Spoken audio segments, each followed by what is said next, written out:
நீ தியானம், போக்குது, பக்தி அது இதுன்னு செஞ்சுக்கிட்டு இருக்காம மூணுலையுமே கலந்து, அதாவது ஞானமாக இருக்கும், பக்திமாக இருக்கும், கர்மாவாக இருக்கும், ஞாபகத்தோடு இருப்போமே, மூணு இதுக்குள்ளேயே அடங்கிருச்சு இல்லைடா.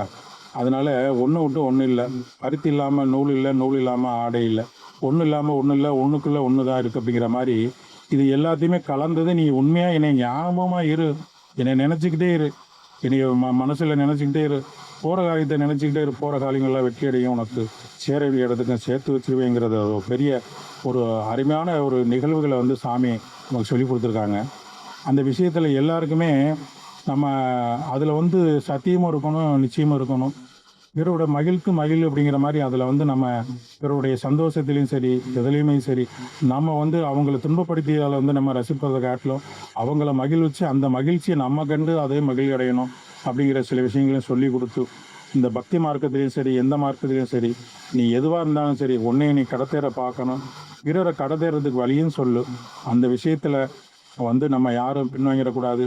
நீ இப்படிலாம் இருந்தோம்னா பல விஷயங்களை நம்ம ஞாபகமாக இருப்போமோ, அது தியானம் போக்குவரத்து இருந்தால் தானே நம்மளை ஒரு கடைசார முடியுங்கிற நினைப்பில் இருக்கும்போது ஒரு ஒரு குடும்பத்தில் ஒரு தாய் பிள்ளைங்களை வச்சுக்கிட்டு சாப்பாடு சமைக்கி எல்லாம் செஞ்சு எல்லாம் பண்ணி மாவாட்டி துணி துவைச்சு ஒரு குடும்பத்தை பார்க்குதுன்னா அந்த பெத்த தாய் என்ன சொல்லும், எதுவாக இருந்தாலும் எல்லாம் நானே செஞ்சுட்டேன், கஷ்டங்கள் எதுவாக இருந்தாலும் பிள்ளைகள்கிட்ட சொல்ல மாட்டாங்க.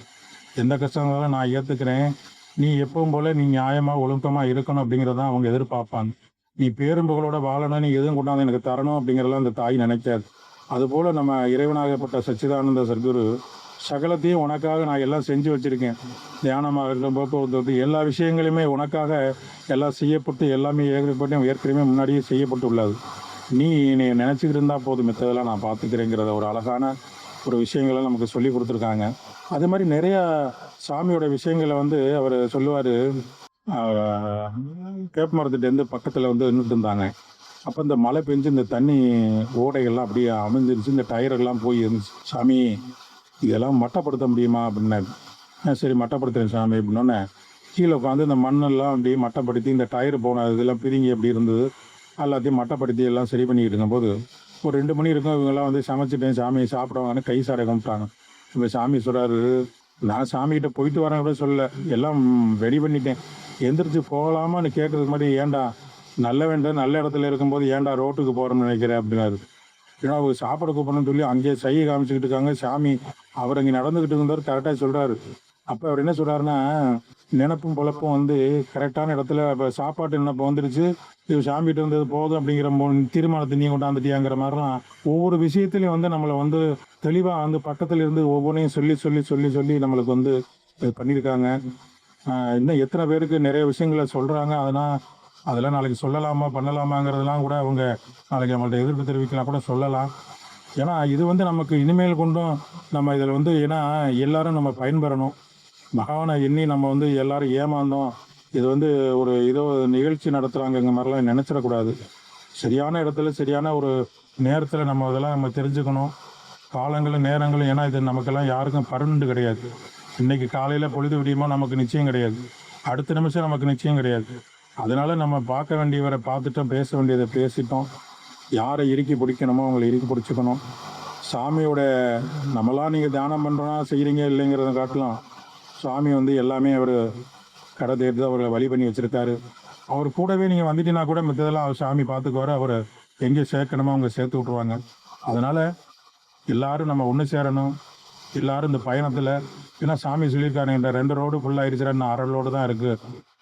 ஆகையினால இன்னும் நிறையா நம்ம சொல்லணும். இருந்தாலும் வந்து முக்கியமான விஷயங்கள் வந்து அது எனக்கு என்னமோ அது சொல்லலாமா அப்படிங்கிறதுனால தான். இருந்தாலும் இதை வந்து சில விஷயங்கள் வந்து நமக்கு வந்து சாமி வந்து அது ஒரு இது மாதிரி நினைக்கிறாங்க. மெயின் வந்து உள்ளதிலே நம்ம பார்க்க போகும்போது சகலத்திலே அதிபதியான சச்சிதானந்த சர்க்குருடைய பெருங்கருணையாலே அவருடைய அனுகிரகத்தினாலே நம்ம எல்லாம் இவ்வளோ தூரம் நம்ம வாழ்ந்து வந்துக்கிட்டு இருக்கோம். நடந்த நிகழ்வுகள் ஒவ்வொரு விஷயங்களையும் வந்து பக்கத்தில் இருந்துக்கிட்டு இருக்காங்க, ஒவ்வொரு நிமிஷமும் கூட இருந்துக்கிட்டு இருக்காங்கிறத நமக்கு நல்லா உணர்வில் தெரியுது, நமக்கு எல்லாம் தெரியுது. அவர் தான் எல்லாமே செய்கிறாங்க, அவங்க தான் எல்லாம் பண்ணுறாங்க. அதன்படி நம்ம வாழணும். யாருக்கு எந்த துரோகங்களும் பிறருக்கு எந்த குரோதங்களும் செய்திடாமல் நல்ல விதமாக நம்ம போகக்கூடிய பயணங்களில் நம்ம வெற்றி அடையணும். எல்லா விஷயத்திலும் நம்ம கரை சேரணும் அப்படிங்கிறது தான் அவர்கிட்ட ஒரு மனப்பாடமே நம்ம கேட்குறது. அதே மாதிரி ஒரு குறிப்பிட்ட காலங்களுக்கு, ஏன்னா சாமி இருக்கும்போது நல்லது கெட்ட நடக்கும்போது யாரும் அதிகமாக விரும்ப மாட்டாங்க, அதை எடுத்துக்க மாட்டாங்க. சாமி போனதுக்கப்புறம் கூட்டம் கூடி என்ன செய்ய போகிறோம், இருக்கும்போது பக்குவம் அடையணும். அது மாதிரி எடுத்து சொல்கிறதுக்கு சரியான ஒரு ஆட்கள் நம்ம இந்த மாதிரி நேரங்களில் நம்ம வந்து தவிர்த்திடக்கூடாது. ஏன்னா நமக்கு காலங்கள் நேரங்களும் நீ எப்படின்னு சொல்ல முடியாது. ஆகையினாலே நம்ம வந்து சரியான ஒரு வழிபோக்கு இருக்கும்போது அவங்களோடய நம்ம பயணிச்சிடணும். நமக்கு ஊருக்கு போகிறதுக்கு கடைசி பஸ் இதுதான் இருக்குது அப்படிங்கிற மாதிரி நம்ம நினச்சிக்கணும். இதை விட்டாச்சுன்னா அப்புறம் நம்ம காலையில் போனால் அடுத்து எப்படி எத்தனை மணிக்கு பஸ் வருதுங்கிற மாதிரி அந்த பஸ்ஸை விட்டுறக்கூடாது. நமக்கு ஒரு அமைப்பை பண்ணி கொடுத்துருக்காரு பகவான். அந்த அமைப்பின்படி அவங்க சொல்படி கேட்டு, நீ என்ன சொல்கிறது, நானும் சாமியோட குருந்தேன், நீ என்ன சொல்கிறது அப்படிங்கிறத விகல்பங்கள்லாம் இருக்கக்கூடாது.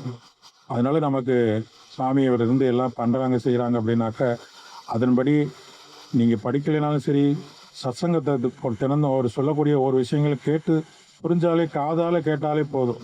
நீங்கள் படிக்கணுங்கிறதுல அது உண்மையில் ஒரு 4 சத்சங்கத்துக்கும் அடிக்கடி வந்துட்டு போயிருந்தாலே அது சத்சங்கம் உங்களுக்குள்ளேயே அது உங்களை மாத்திரம். அந்த மாத்துங்கிறதா உண்மையானது. நாமளே பக்குவம் அடைய வச்சிடும். நம்ம எதையும் எந்த செயலும் படிக்கணுங்கிறதுல அதை செய்யணுங்கிறது இல்லை. இது மாதிரி அடிக்கடி இந்த சபைகளுக்கு வந்து போனாலே நம்ம சகலத்தையும் நம்மளை மாற்றிடும். நம்ம பிறவி பிணியை இப்போ விளங்கிறோம்.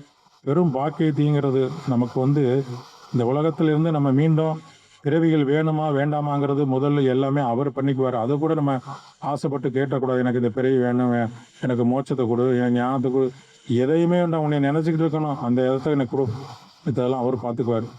அது மாதிரி நமக்கு கிடைச்ச இந்த பாக்கியத்தில், இந்த கலியுகத்தில் எந்த வித ஒரு தவமும் எந்த ஒரு ஞானம் எந்த பாகதும் இல்லாமல் இருக்கும்போது நமக்கு ஒரு யதார்த்தமாக வந்து நமக்கு காட்சி கொடுத்த அந்த பகவானுக்கு நம்ம செய்ய வேண்டியதெல்லாம் வந்து அவருடைய கருமையாக உண்மையாக நினைக்கணும். அவரை நினைச்சு நம்ம வாழ தினந்தோறும் இறைவனுடைய அனுகிரகத்தை பெறணுங்கிறதுனால நம்ம எங்கே இருந்தாலும் எப்படி இருந்தாலும் அவரை நினைக்கணும். முடிஞ்ச வரைக்கும் விடியால ஒரு 3 மணிக்கு இல்லை 4 மணிக்குள்ள எந்திரிச்சு சாதாரணமாக அவரை நினைங்க. அழகா நம்ம இங்கேயே கணக்கு நம்ம தினந்தோறும் சாமி கரூர் போயிட்டு ஒரு 6:30 மணி இருக்கும். ஒரு அம்பாசிடர் கார் வந்தது. விடிகாலம் வசண்ட நேரம், இந்த வண்டியில் ஏறு அப்படின்னாரு. நாங்கள் அப்போ தான் இறங்கி வந்தோம். நீ ஏறுடா அப்படின்னாரு. சாமி அப்படின்னு சொன்னேன். அதில் ஏற்கனவே 5 டிக்கெட் உட்காந்துருக்கு, ஃபுல்லாக இருக்குது அம்பாசிடர். நீனு போய் ஏறுங்கிறாரு. எங்கிட்ட எதில் ஏறுறது, சாமி முன்னாடி பின்னாடி எல்லாத்துலேயும் ஆள் உட்காந்துருக்கா, சாமி பின்னாடி. ஏறுடா போய் அப்படின்னு 2வது வாட்டி அதட்டினாரு. அப்போ அந்த ஆளுக்கு எப்படி, என் உள்ளத்தில் உன்னை ஒரு கணத்தில் நினைத்தால் அனைத்தும் தருபவனே, என் உள்ளத்தில் உன்னை ஒரு கணத்தில் நினைத்தால் அனைத்தும் தருபவனே. சாமியை பற்றி அழகா நம்ம வந்து அவரை நினைச்சிட்டாலே சகலத்துக்கு அதிபதியான சச்சிதானந்தம். மன துதித்தவனே, ஞான சபையில் அமைத்தவனே, என் உள்ளத்தில் உன்னை ஒரு கணத்தில் நினைத்தால் அனைத்தும் தருபவனே. சகலத்தையும் அவர் நினைச்சோம்னா சகலத்துக்கும் அவருக்கு அதிபதியாக இருக்கக்கூடிய சச்சிதானந்தோடைய ஒரு மகப்பெருமையை பற்றி நம்ம பேசணும். அந்த விடிகாலம் அந்த காரில் ஏறுன்னு சொன்னோன்னே அந்த 5 பேரில் கொஞ்சம் இடம் கொடுத்து நான் உள்ள பென் சீட்டில் உட்காந்துட்டேன். உட்காந்தோடனே வண்டி நகருது. ஒரு 2 தள்ளினோடனே முன்னாடி இருக்கிற ஒரு தள்ளி இறங்கு அப்படின்ட்டாரு சாமி. கதவை திறந்து சாமி ஏறிட்டாரு. அவர் இறங்கிட்டார் கீழே. வண்டி எடுன்ட்டார். அவங்க எதுக்கு வந்தாங்க யாரு என்னன்னு தெரியல. நேராக கரூர்லேருந்து திருச்செங்கோடு போகுது வண்டி. பின்னாடி அந்த இதில் எவ்வளோ நேரம் உட்காந்துருக்க முடியும். அது நெருக்கி அவங்கெல்லாம் முணங்குற கொஞ்சம் தூரம் போகும்போதே பேச ஆரம்பிச்சிட்டாங்க. என்னங்க இவ்வளோ தூரம் என்னென்ன புரியல, என்னங்க நம்ம வந்த வேலை என்ன, இப்படி சாமி எல்லாம் வந்துக்கிட்டு அவரும் முன்னாடி உட்காந்துருக்காருன்னு சொல்லிட்டு இங்கேருந்து நேராக போயிடுச்சு. திருச்செங்கோடு போய் ஒரு சுற்று, திருப்பி நேராக பழனி. கணக்கம்பட்டிக்கு விடானாரு, கையை மட்டும்தான் காம்பாரு. திருப்பி இங்கேருந்து வந்துட்டு பழையபடியும் திருச்செங்கோடு போய் சுற்றி பழையபடியும் பழனி. இப்படியே போகிறவருக்கு நைட்டு ஆயிடுச்சு. நைட்டும் விடலை. பழனிலேருந்து திருப்பி வண்டி விடுறான்ட்டாரு. சாப்பிடல, ஒரு இடத்துல டீ கூட குடிக்கல. நேராக போய் கடைசியாக கரூரில் போய் இந்த பாலசாமி ஒருத்தர் வருவார். அவர் வீட்டில் நிப்பாட்டினோன்னே அதுக்குள்ளேயும் இவங்க முனத்து சண்டை தெரியாதனமாக அந்த வந்து மாட்டிக்கிட்டு ஒம்பேச கேட்டு வந்து நாங்கள் வந்தோம் இணையா இந்த மாதிரி இவர் விட மாட்டேங்கிறாரு, வண்டியும் விட மாட்டேங்கிறாரு, நம்மளையும் இப்போ போக விட மாட்டேங்கிறாரு, என்னன்னு தெரியலையே அப்படின்னு சொல்லி கடைசியில் அங்கே இறங்கினோடனே அந்த காரை மாற்றி உள்ளுக்கு இருந்த எல்லாத்தையும் எடுத்து கொண்டே அந்த வண்டியில மாத்தி சாமி அப்படின்னாரு. மாத்தி முடிச்சோடனே இவங்களெல்லாம் அந்த வண்டி எடுத்து நீங்க போங்கடா அப்படின்ட்டாரு. அதுக்கப்புறம் அந்த கார்ல மாறி இந்த சீட்ல உட்கார சொல்லிட்டு என்னை திருப்பி போயிட்டு இருந்தார். இந்த போக்குவரத்துல போகும்போது இவங்க என்ன பேசி இருந்தாங்களோ நான் சாமியிட நம்ம எப்பொழுதும் பண்ற தியானத்தை அந்த இதை பண்ணிக்கிட்டு சாமி கிட்ட உள்ள அதை நினைச்சுக்கிட்டு நமக்கு தெரிஞ்சதை செஞ்சுக்கிட்டு இருப்போம். இது நல்லது கெட்டதுன்றது கூட எனக்கு அப்ப தெரியாது. சாமிகிட்ட தியானம் பண்றோம், நமக்கு தெரிஞ்ச சிற்றறிவுக்கு செய்யறோம். அவர் ஏத்துக்கிட்டாரு ஏத்துக்கலைங்கிறதெல்லாம் தெரியாதுங்கிற நிலையில இருந்துகிட்டு போயிட்டு வரும்போது விடிகாலம் கணக்கம்பட்டிக்கு வந்து அந்த வண்டி நின்றுச்சு. அவர் பிக்கத்தில் அவர் மச்சனையும் சொல்றாரு, சாமி 10 நாள் இல்லை 1 மாசம் ஆனாலும் அவர் இறங்க விட மாட்டார் உங்களையும். நீங்க ஏதோ குடும்பத்தோட வந்து இப்போலாம் தெரியல, நீங்க டக்குன்னு இறங்கிருங்க, அவர் இப்போதைக்கு விட மாட்டார் உங்களை அப்படின்னாரு. சாமி சொன்னா தான் நம்ம இறங்கணும், சாமி தானே ஏறி உட்கார சொல்லியிருக்காரு, நீங்க ஏன் சாமி இப்படி சொல்றீங்க அப்படின்னு. இல்லை சாமி இறங்கி கேட்டு பாருங்க என்ன சொல்றாரு, உட்காருன்னு சொன்னா உட்காந்துங்க அப்படிங்கிறாரு. சரி அவர்கிட்ட காரு நம்ம போய் என்ன செய்ய முடியும், அவர் நம்ம வேண்டாம்னு நினைக்கிறாரு போல இருக்குன்னு நான் நினச்சிக்கிட்டு வண்டி விட்டு இறங்கி சாமி முன்னாடி உட்காந்துருக்காரு. சாமி இறங்கலை. சாமி அப்படின்னு சொன்னேன். ஏண்டா அவன் சொல்கிறான் இவன் சொல்கிறான்னு கேட்டுக்கிட்டு நீ இதெல்லாம் செய்யலாமாடா, நல்லா தானே நேற்று பூரா படிச்சுக்கிட்டு வந்தேன்,